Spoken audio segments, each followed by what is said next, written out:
rise and unite, fueling the passion, igniting the light. Through highs and lows, we'll stand as one. A legacy, a tale that's just begun. Together we roar, together we roar. The Detroit Lions will rise, with a heart full of dreams and the fire in our eyes. From the past to the future, we'll claim our own. In the home of the brave, we'll proudly have grown. So let's lift our voices, let's turn it up loud. For the love of the Lions, we'll always be proud.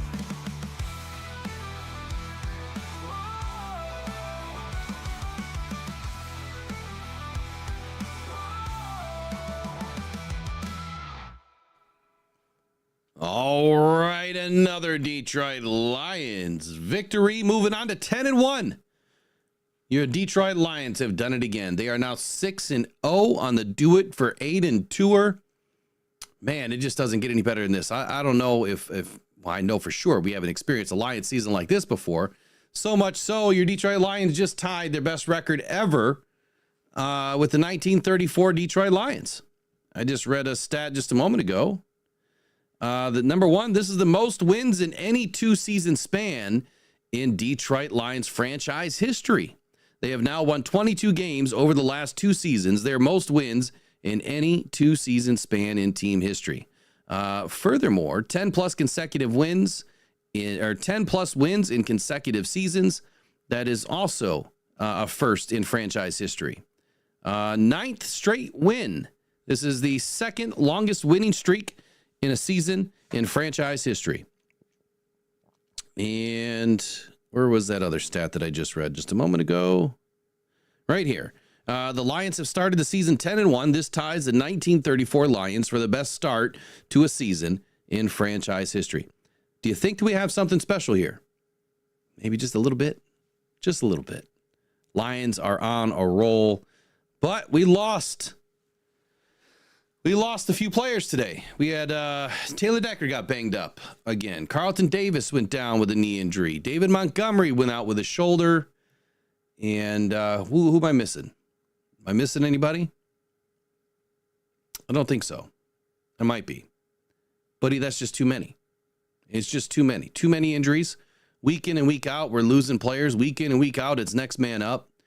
And there's only so many weeks in the season where you can go next man up until you don't have any more men to go next with.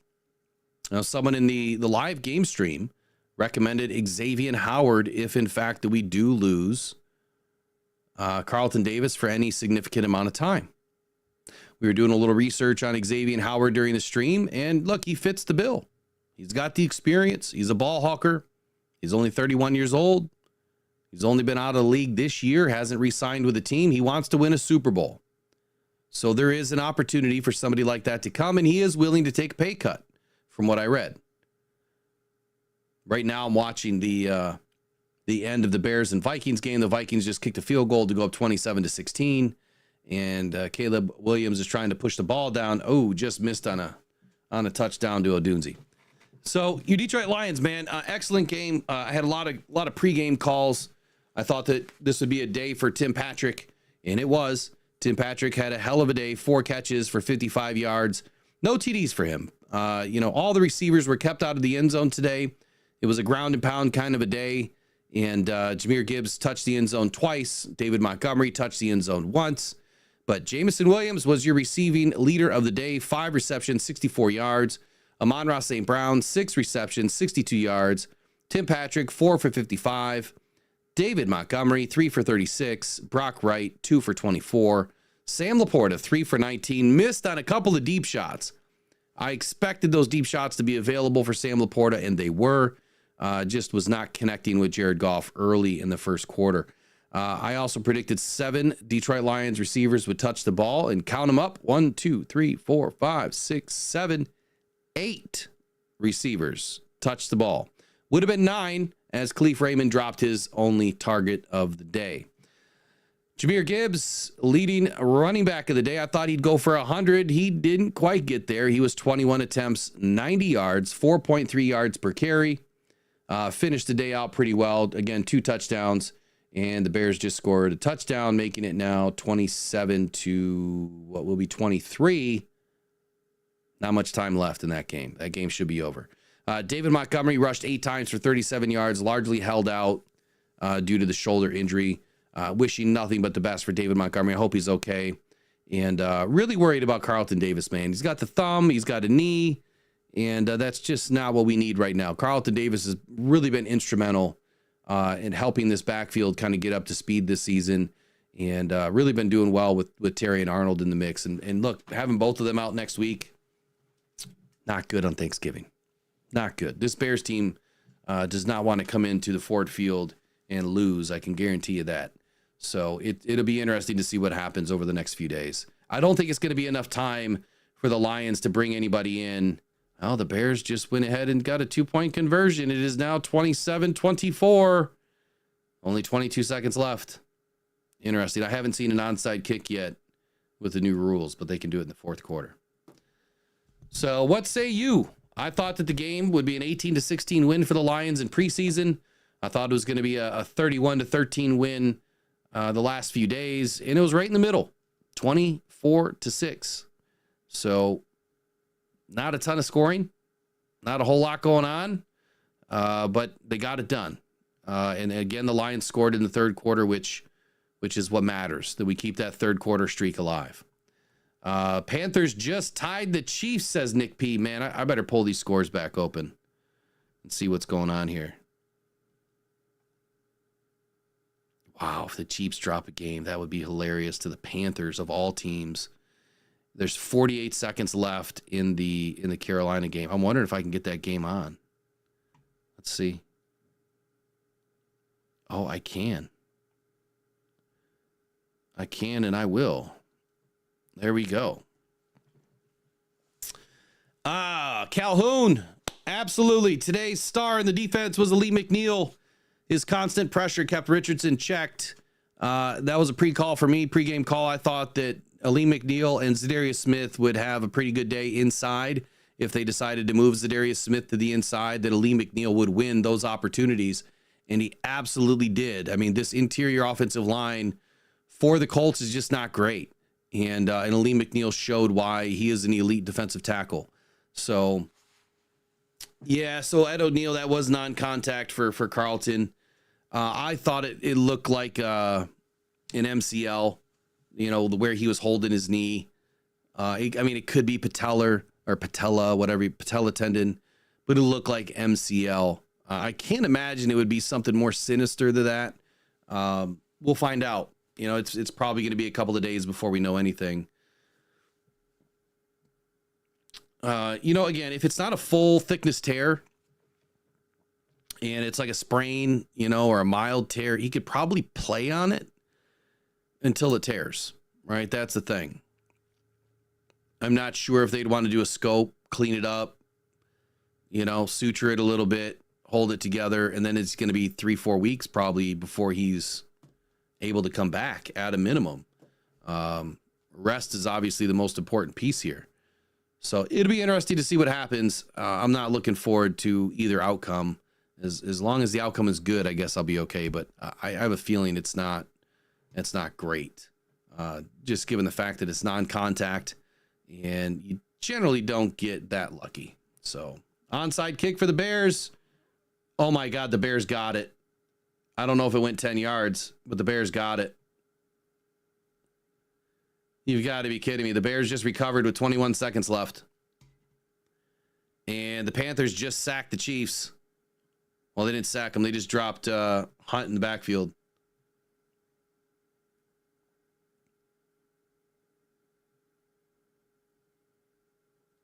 Hold on, I'm watching here. That's 5 yards. Oh, he got touched by a Viking, so that is a free ball. And it is now the Bears' ball.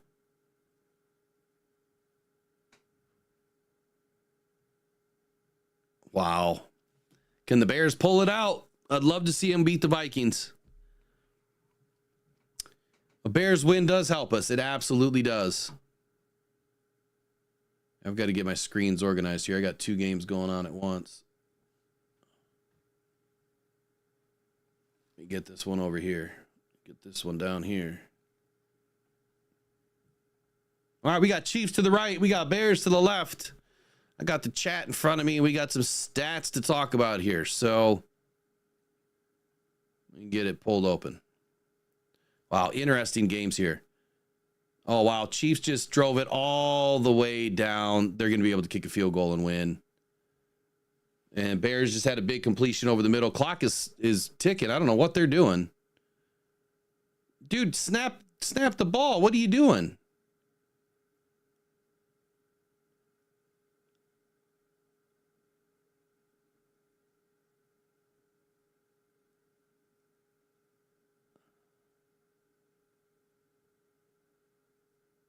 I don't know what's going on in this game in Chicago, but it appears that the Chicago Bears just got themselves in position to kick a field goal at around the 31-yard line. Long pass to DJ Moore, completed by Caleb Williams. And same thing going on here in Kansas City. Kansas City is up to clinch it. 2 seconds left of the field goal. And this is a chip shot. This is from about 31 yards, and the Bears just won. Or the Bears just tied. And now the Chiefs are up. And the Chiefs just won. So Chiefs continue to win, and now the Bears just tied going into overtime. How incredible is that? Wow. Let's bring in some stats. Let me get rid of this game. I could care less about the Chiefs. I'm getting real sick of the Chiefs, honestly. Let's bring in some stats here. So here is your stats of the day, which looks like it's a little bit off. And we will bring in the press conference here in just a moment. Let me just make this a little bit more legible. There we go. Here's your stats of the day. Jared Goff, 26 of 36, 269 yards. No TDs on the day, no interceptions. Took 2 sacks on the day, though. 93.4 rating. And Indianapolis Colts, Anthony Richardson. I mean, what a pathetic day. 11 of 28, 172 yards. No TDs, no interceptions. Completion percentage, 39.3. Rating of 60. I mean, just terrible. Absolutely terrible. Now, they kept it close, right? I mean, they kept it close. I got to move some stuff around. Hold on. They kept it close and honest, for the large majority of the first half. And their defense, I mean, there's really good defense. Really tough defense. Lions offense is just a little bit, more powerful in this game. We were able to do the things that they couldn't.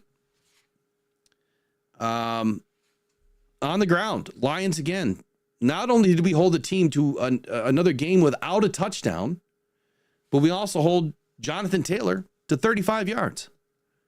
Anthony Richardson led the day with 61. So again, another day that we don't allow 100 yards on the ground to a team, which is incredible. Pittman had a big day. I didn't think that Pittman was going to have the biggest day. I thought that Josh Downs was going to have a bigger day today. Did not work out. So Pittman was lined up on Vildor. I thought that Downs was going to have more of the Vildor role today, but it was switched. So they put Pittman on Vildor and completely took advantage of it.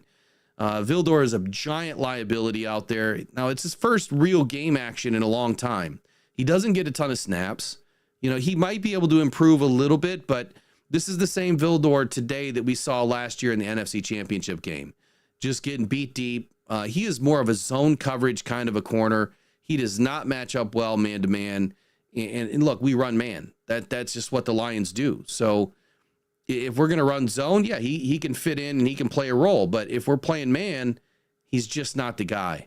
So I'm a little curious as to why we kept Vildor if we knew we were going to be running a lot more man scheme, more man-heavy scheme.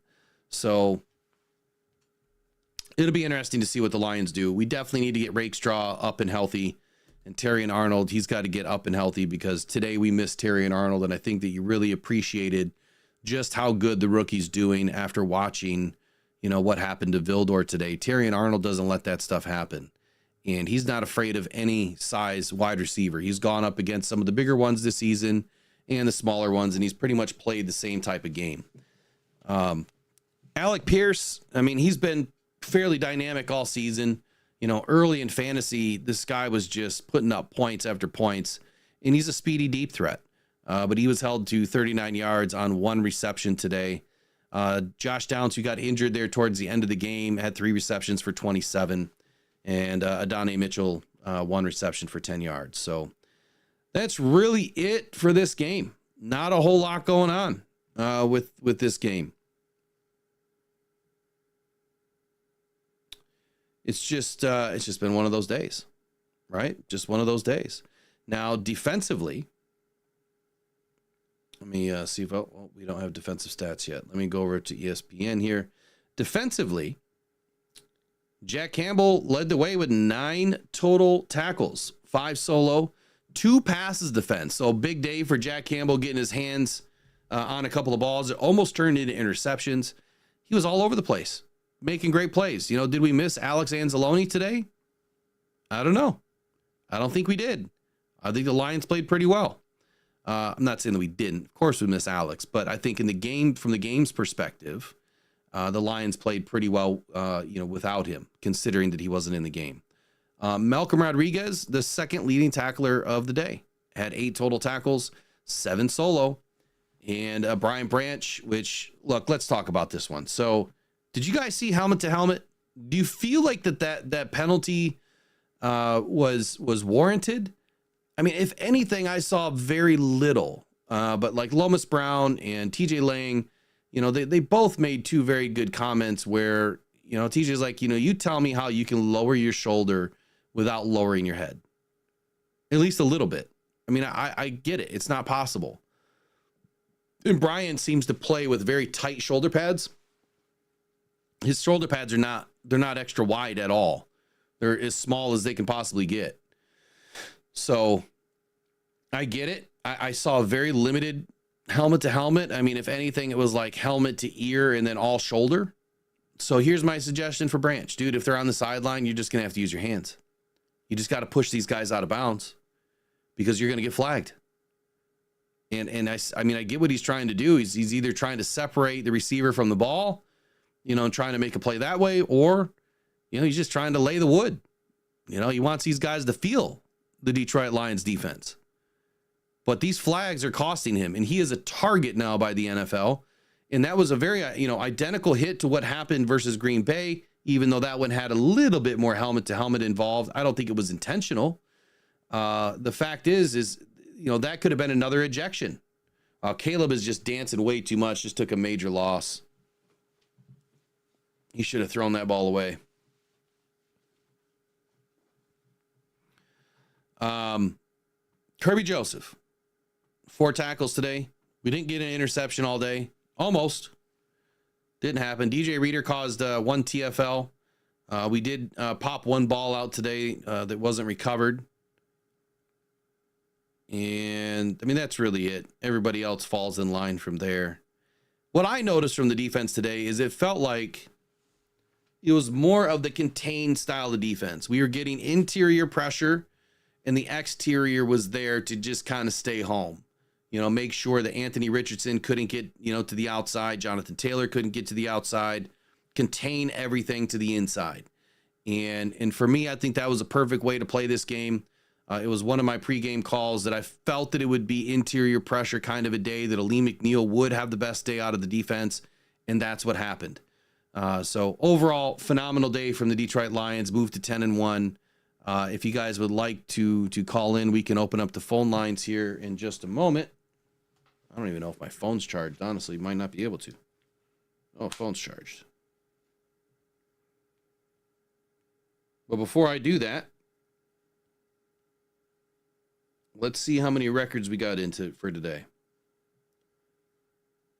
I don't know how many we got.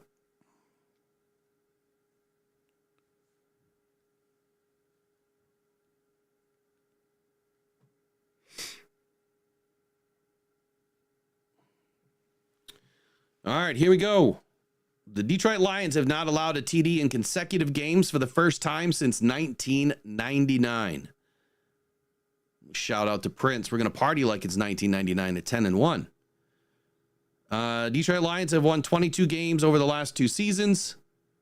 Their most wins in any 2-season span in team history. Oh, is that a fumble? That is a fumble. Oh, my goodness. You've got to be kidding me. The Bears just got down and caused a fumble on their punt and almost recovered the ball.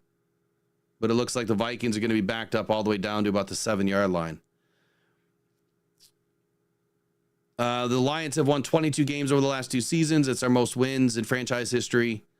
The Lions have won 10-plus games now in consecutive seasons for the first time in franchise history. And the Lions have won 9 straight games. Oh, that wasn't a fumble. The Lions have won 9 straight games in a season for the first time since 1934, which we all know what 1934 means to this team. The Lions have started the season 10-1. This also ties the 1934 Lions for the best start to a season in franchise history. That stuff should have happened last year, right? During the 90th season. Oh, well. Most recent update 45 minutes ago was Carlton Davis was a knee injury. Nothing further than that.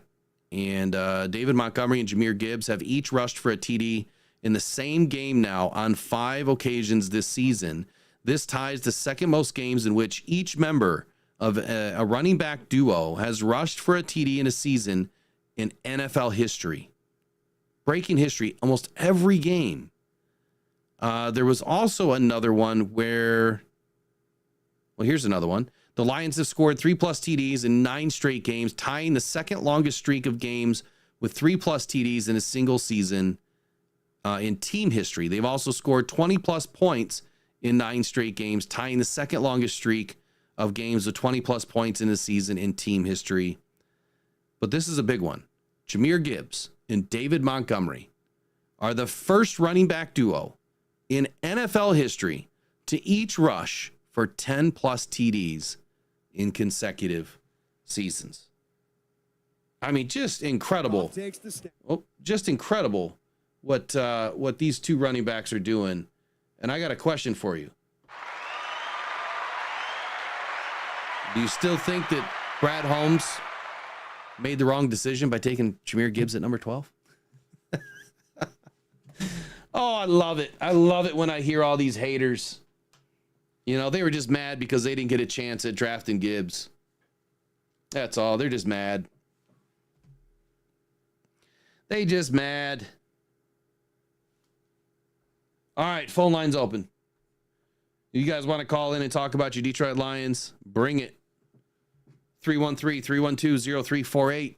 Number's also on the bottom left of your screen there, just underneath me, right there. Right down there. 313-312-0348. Let's get to the chat. Okay. Let me back up a little bit. Central Scrutinizer says that Lee McNeil was a beast, 1,000%. Detroit Grid says they are all over BB for his helmet calls this season. Absolutely. He's a target. He's either going to have to clean it up, or he's just going to have to understand that every single week he's going to get called for something. And let me turn these ads down. Every single week he's going to get called for something, and he's just going to have to do something about it, because it's going to end up costing us the game. Is what's going to happen. We don't want to see that happen. You know, you get a 15-yard penalty and an ejection at the wrong time, and it could totally derail us in the playoffs. So let me get Dan Campbell pulled in here.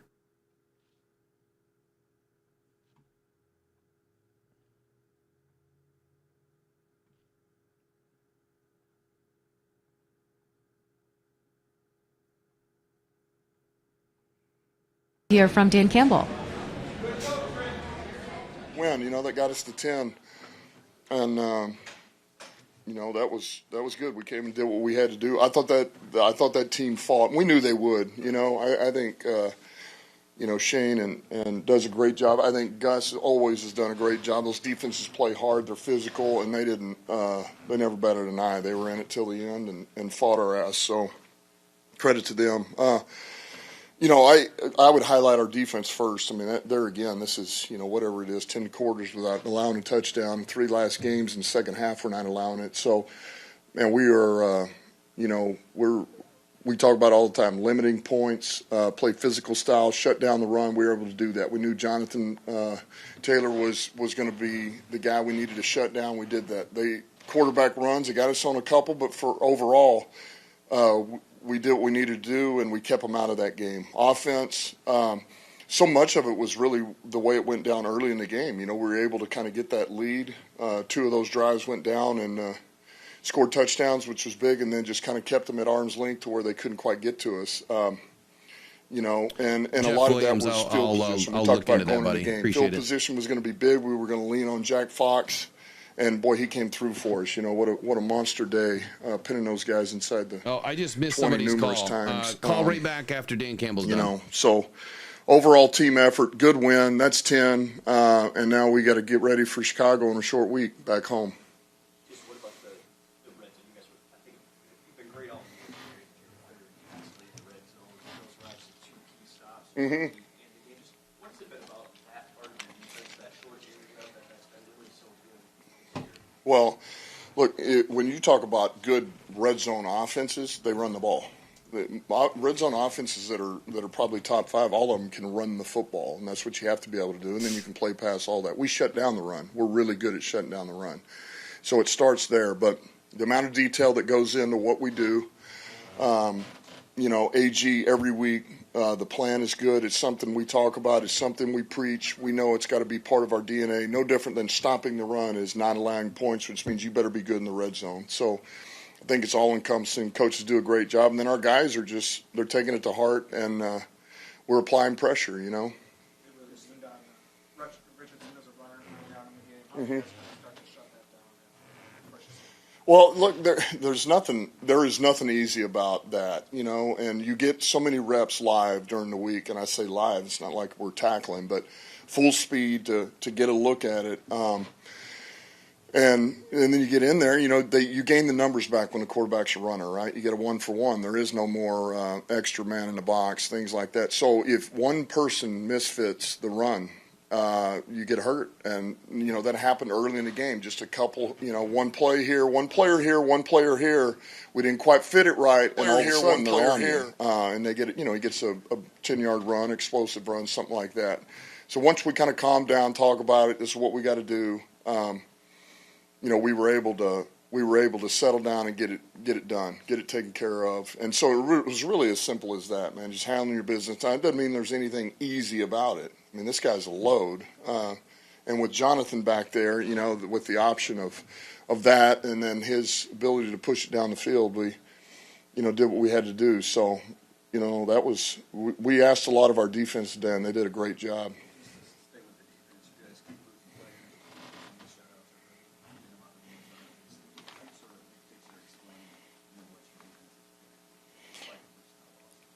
Look, I do think there again, it starts with AG and that staff, and then those players, man. We've been around each other long enough. They've been around each other to know exactly what we're looking for. We have an identity about us. We know the critical factors as it pertains to winning, and those guys take that stuff serious. And so, all right. So real quick, whoever called, I missed 2 calls. Just wait till Dan Campbell is done, and then we'll take some phone calls. It'll be just a few minutes here. And we take next man up serious. Those guys know it's why we in practice those guys get real reps. We don't just not let some of the next man up get in there and get real reps with our guys. And that's what we've been able to do. And then I think we play pretty complimentary, football. Really, it's. And I think that's a sign of a pretty good team is when defense needs it, the offense shows up and vice versa. And special teams is the great counterbalance for us and has really helped us out when we need it. So, it's just we're playing good defense right now. And look, I would say that we got a bunch of guys that are, they're pretty gritty guys, man. They play hard. They run, they hit. They're pretty smart guys. And they do what we ask them to do, and they go all out doing it. So normally you'll always have a chance to play pretty good when you have guys that'll do that. Around the Thursday game, and you got an injury. Where your depth is really going to be tested. Yeah, I mean we'll see. So much of this I'm not going to know really. The four, obviously Leaf and Dave Montgomery, Deck was able to come back out, but then we pulled him again late. And Carlton, so I don't know. I feel okay about three of those guys. Leaf could be a little bit more serious, but yeah, so Leaf looked like to me like he had a high ankle sprain. I don't know if they have reported on any of that yet, but that's what it looked like to me. He had more of a high ankle sprain. If Dan Campbell feels good about Deck and Carlton and Montgomery, I mean, that's great, but that also doesn't mean that we're going to have those guys this week. But even with that doesn't mean any of those guys are going to be ready for Thursday. So well, there you go. I just don't know. So yeah, it'll. But look, I don't know Chicago's deal yet. I don't know what they're dealing with, but I'm sure they've got injuries. Everybody's got them, and the league doesn't care. They do the schedule, and we play this, and we roll. And then 7 days later we got Green Bay. So be it, man. And we'll be ready. We'll have our unit ready to go Thursday, back home, Thanksgiving, division opponent, and we'll be locked in and ready to roll. You guys are really successful on third and medium and long rushes. I think better than anybody in the league at it. Like, how do you know when to pull that trigger, even when teams kind of expect that from you guys? I just look. I give Ben a lot of credit. Ben looks at a number of things. As it pertains to that run and pass, and what gives us the best chance to have success, and I think it kind of starts there, and that's another one of those things. It's a mentality. It's kind of one of the things we do here, and if we really believe we can do it and get it, we'll do it. And it's really not just a throwaway for us. Like, we really believe if we're going to call it on 3rd and 7, we're going to get the first, or 3rd and 8, or whatever it is. I mean, that's but it's been good for us. It's a curveball, right? It's a changeup, and so it's paying dividends for us.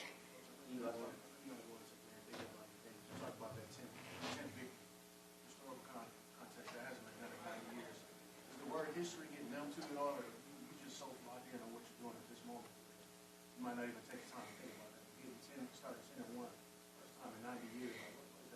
Yeah, I think we're so locked in, and the here and now, and that it's hard to. It's a little bit like last year, man. You get through it, and then maybe you can take a breath and turn around and look behind you and see what you did. But right now, we're just going, we're rolling. The one that I was. Because I did read this morning was about, wins on the road. And I don't know what we are, 5-0, 6-0 this year, whatever. But it gave me a flashback to 21. He just knows he's 22, winning. And at that point, we were 0-11-1 on the road. 0-11-1. And just thinking about that, and now I think we're 16-5 since then, and just that group of guys. I said something in the locker room about it, and looking at Goff and Frank and Deck and Sewell and, Aline and Saint, and it's like, man, you remember that. But all of those guys are responsible for the flip. Everybody that's in that locker room is responsible for it. And, it says a lot. If you can win on the road, you're normally a pretty damn good team, and we can win on the road. And anyway, we're in a good place, and we're just playing ball, trying to get the next win, and this one is going to be huge. The division opponent. It's a big one. You can sit around here and that's great. Win another one, we're all happy. But you lose a division game, and all of a sudden, man, it doesn't feel real good. And Minnesota and Green Bay are just sitting right there, and Chicago's not out of this either. So Yeah, Minnesota just won. This is a big week.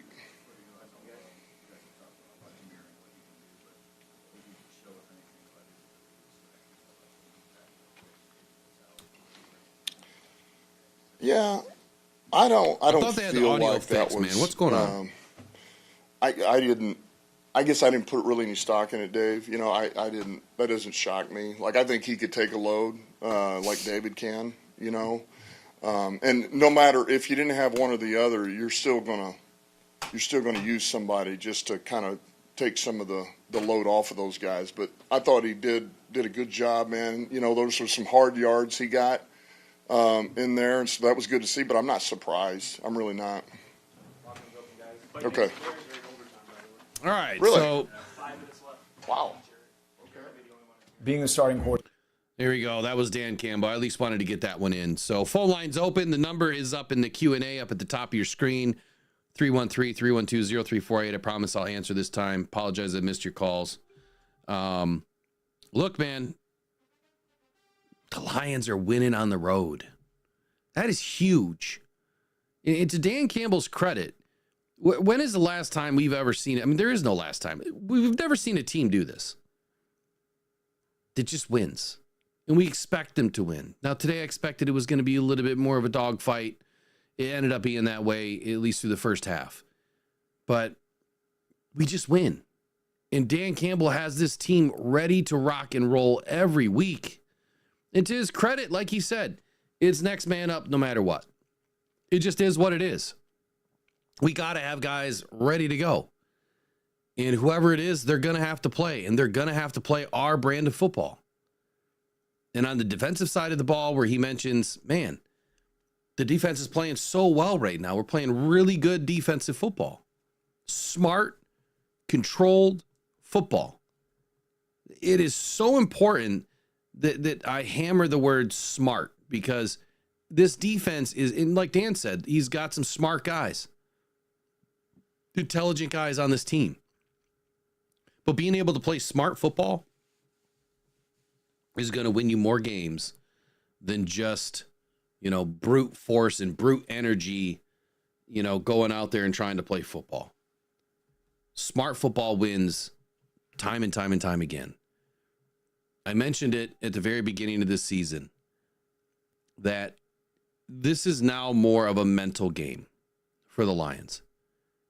They have the team, they have the structure, they have the identity, they have the culture, they have the coaching staff, they have the support staff, they have great management, the best fucking fans in the world, all of us. Apologize for the F-bomb, but I had to say it.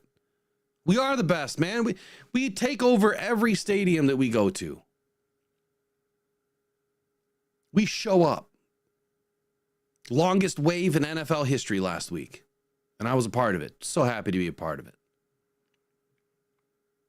But we show up. We're just doing the right thing every single week. So we have it. We have what we need. It's time to finish. And that's what the Lions need to do. They need to find a way to finish. No matter who's playing, no matter who's available, no matter who's on the roster, it's time to finish. But smart defense, where I was starting, is so important to this team right now. We're missing a lot of big names. And if they weren't playing smart football, they'd probably drop game after game after game. But because they actually take the game serious and Brad Holmes is diligent with bringing in the right guys, what is the one thing that both Dan and Brad always say? What is the first type of football player that they want to bring in?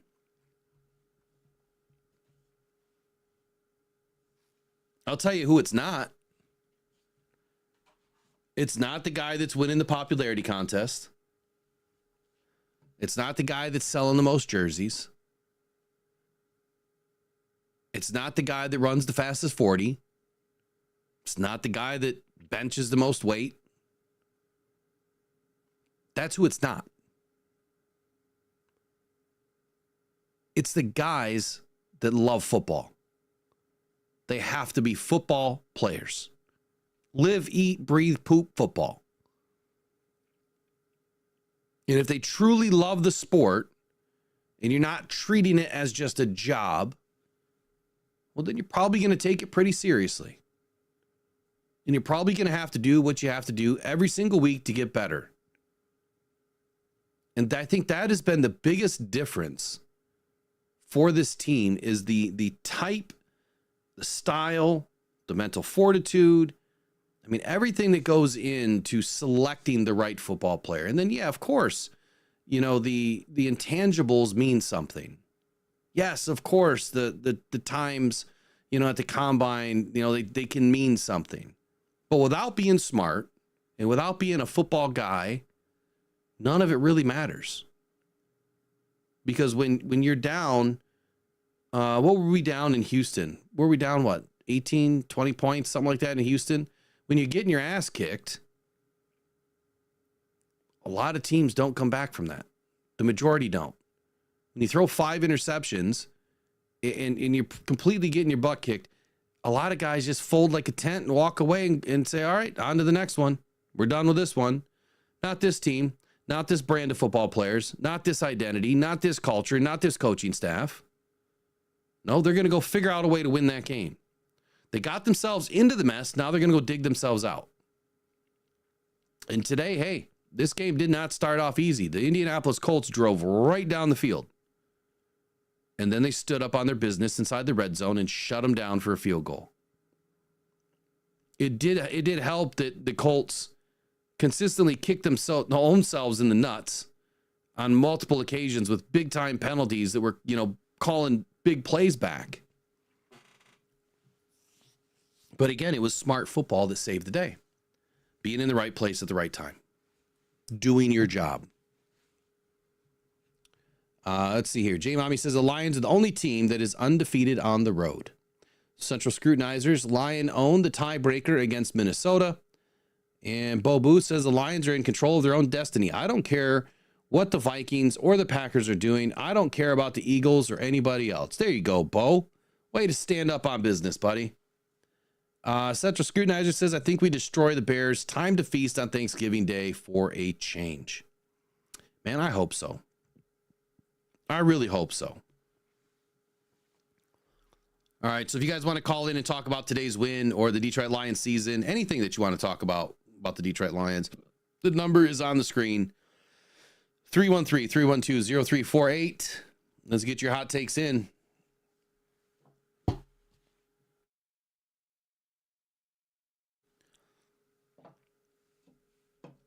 All right, what else you guys want to chat about? We got a few more minutes here.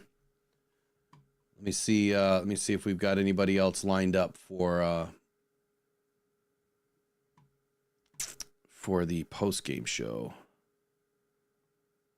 Let's see who else comes up to the podium. Should be Jared Goff here in a minute.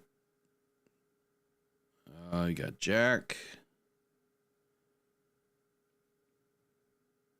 And that was it. They didn't bring anybody else up. Just Dan Campbell this time. Well, that's a first.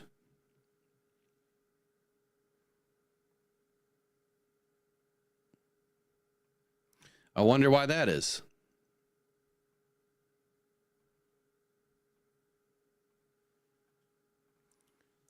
All right, no one wants to call in. I'm going to end this show here in just a moment then. Let's see here. Detroit Lions invade the Colts. Bust out the Jared Goff chance, of course. Every single week we do it. Let's pull it in.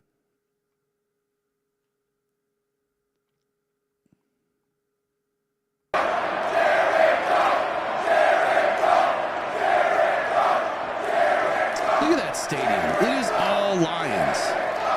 I'm so pissed I didn't go to this game. Whatever. It's always next time. This is one of the stadiums that I really wanted to get to because it was only 4 hours away, but I had a tough week last week, man. I needed to be home. Oh well. It's always next time.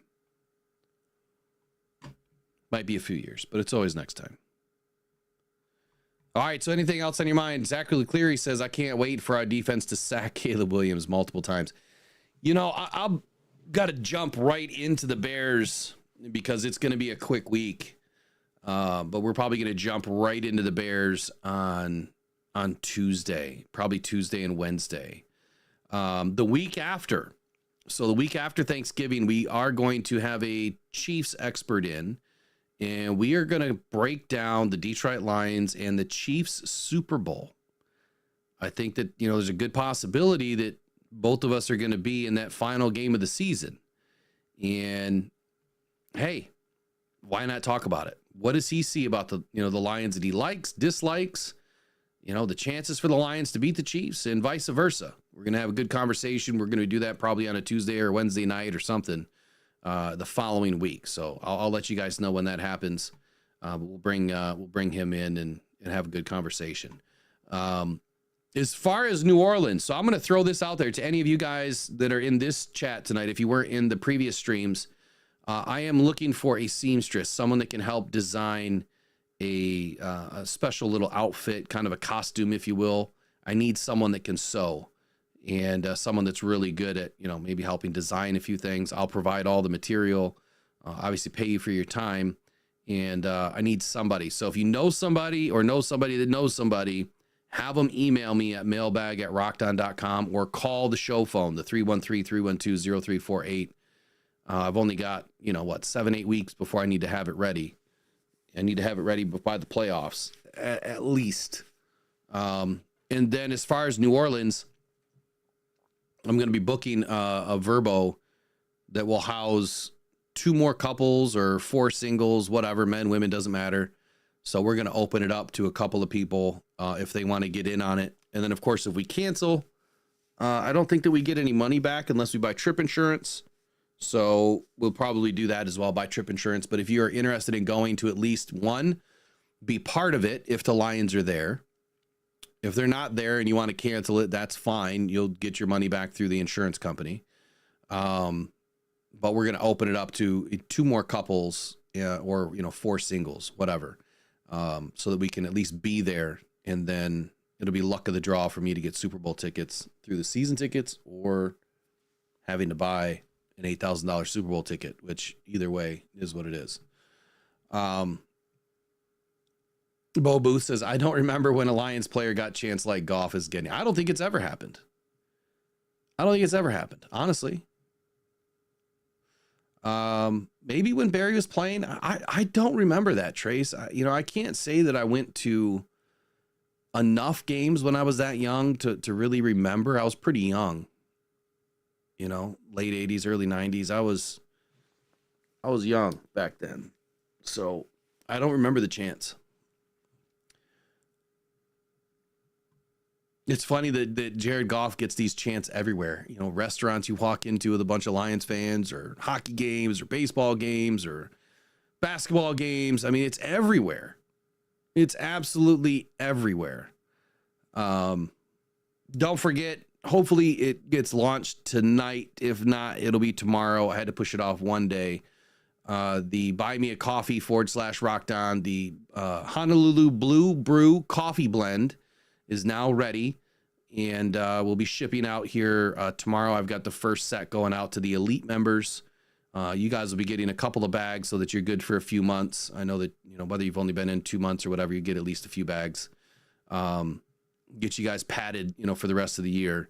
But all of the proceeds that come in is going to go to Rockdon Cancer Foundation. It is a phenomenal coffee. It is my favorite coffee. I helped design it, curate it, and now you guys get to enjoy it. So it's kind of a semi-medium dark blend, but it doesn't taste that way. It's like not super strong. And I'll give you guys, my, recipe on how I make the coffee. Just how I like to drink it, but give it a shot. At least buy it for some gifts, for your peoples. Good stocking stuffers. They come in 12-ounce bags, and enjoy it. So we will be back tomorrow morning, 8 a.m. with the Rise and Grind Morning Show. We're going to be recapping all of this once again. Hey, for all of you that thought that the Lions would blow out the Colts, they're a good defense. They really are. They played tough, man. That was a really tough defensive front. I expected a little bit more in the run game, but man, they hit, and they hit hard. You could feel it through the screen. Our guys took some shots in that game, and I'm surprised that there wasn't more injuries, to David Montgomery or Jahmyr Gibbs. But shout out to them. I mean, game ball tonight. Who are we giving out game balls to? Who do you think deserves it the most? Offense. I mean, you could make an argument for Tim Patrick. You could make an argument, obviously, for Jahmyr Gibbs. Of course, Jared Goff is dialing it up as usual. J-Mo ended up being the leading receiver, but I think it was Tim Patrick that really kind of put this team on his back early in the game. You know, and to what I said in the pregame, I said that Tim Patrick was going to have opportunity in this game. And he did. I didn't hear anybody else make that call. I didn't hear anybody else, say that they read the defense and spotted that Tim Patrick slots in right there and is going to have some deep ball options over 12 to 15 yards. And he had multiple. So shout out Tim Patrick, man, for getting his business done tonight. What another perfect pickup by Brad Holmes. And I said this earlier in one of the other streams that he's probably the only receiver that we have brought in that beat the curve, right? He beat the chemistry curve, if you will, on having to learn Jared Goff and Jared Goff learn him and develop a relationship to where Jared Goff trusted him. Clearly, Jared Goff trusts Tim Patrick, and he's got sure hands, man. The guy does not drop passes. On the defensive side of the ball, I think Aleem McNeil had probably the biggest impact of anybody on the defensive front. And I would say that Jack Campbell played a hell of a game. I mean, he was all over the place, making play after play after play. So super proud of these guys tonight, man. This was a tough game. It really was. It wasn't as easy as what that score says it was. It was a tough game. Let's see here. Casey says Tim Patrick seemed energized, decent wide receiver, but not as good as a Josh Reynolds nor DJ Chark. Ooh, I don't know about that. I think he's doing just fine right now. He's not as savvy as Josh Reynolds. DJ Chark had more long speed, but DJ was also integrated into an offense where he was like the 1-2 option, Patrick's like 4-5 option or 3-4 option. So I think that's the difference with those guys. Same thing with Reynolds. Reynolds was a 1-2 option. It was either Amon-Ra or Reynolds. Same thing back in 21 with DJ Chark was DJ Chark or Amon-Ra. Or I'm sorry, 22 was DJ Chark or Amon-Ra. And yeah, I'll roll with that. Robert Pesk says, even when we don't look our best, we win by a healthy margin. Defense played hard. Lions, they won by 18 points tonight. Beat our margin. We've been averaging about 16 points a game. Good win.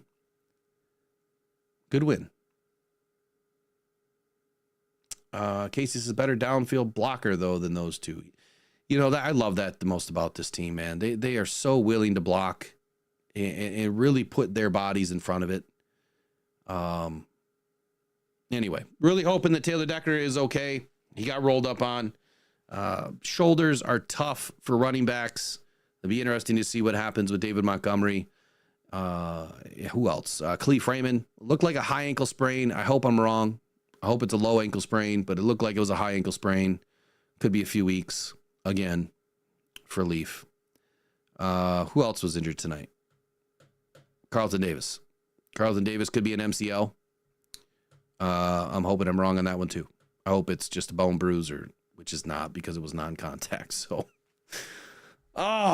injuries, man, they are hurting. They are hurting. All right, you guys have a good night. Let's go one prize. Let's go Detroit Lions. Let's go get another one. On to Thanksgiving. On to Turkey Day. No matter what, I think I'm going to be there for at least the festivities, even if I don't go to the game. I got to be there for the tailgates and get some interviews in, enjoy the day, and have some fun. So we were going to have a whole family thing. There was going to be like 10 of us going, and it's not happening now. So I just don't know if I'm going. Everyone else is working. So I'm kind of like alone on Thanksgiving this year. Oh, poor me. I'll find something to do, right? All right, you guys have a good day. Enjoy the Lions win. We'll see you back here in the morning. Every day, thousands of people are discovering Uper Lights, Michigan's newest, funnest rock to go find on the shores of the Great Lakes. Don't go out with just any light. Try the Convoy C8 from UperLights.com. It's guaranteed for life, and you'll find all the ones everyone else misses. Quality UV lights that are perfect for Uperlights with prices starting as low as $20. Please make sure to visit UperLights.com for all your UV flashlight needs with the best guarantees on the market. Just what you wanted and not what you didn't. The best quality, the best guarantees, and the best UV flashlights from UperLights.com.